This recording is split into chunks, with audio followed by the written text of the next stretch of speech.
கிறிஸ்துவுக்குள் எனக்கு பிரியமான சகோதர சகோதரிகளே, இன்றைக்கு சிலர் நம்முடைய ஆண்டவராகிய இயேசு கிறிஸ்துவினுடைய மனுஷீக தன்மையை மட்டும் பேசுகிறவங்க இருக்காங்க.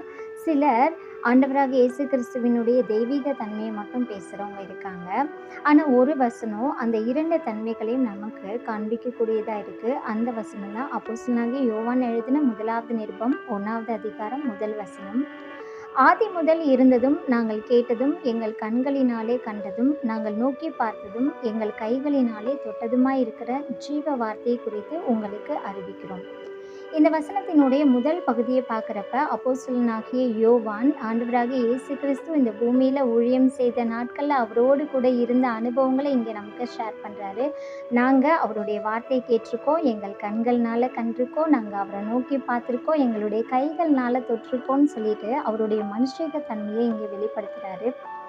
இந்த வசனத்தினுடைய பின்பகுதி ஜீவ வார்த்தை அப்படிங்கிறத நம்ம பார்த்தோம்னா, பிதாவானவர் தமிழ் தாமே ஜீவனுடையவராய் இருக்கிறது போல குமாரனும் தமிழ் தாமே ஜீவனுடையவராய் இருக்கும்படி அருள் செய்திருக்கிறார் அப்படிங்கிற அந்த அவருடைய தெய்வீக தன்மையை இங்கே வெளிப்படுத்தியிருக்காரு.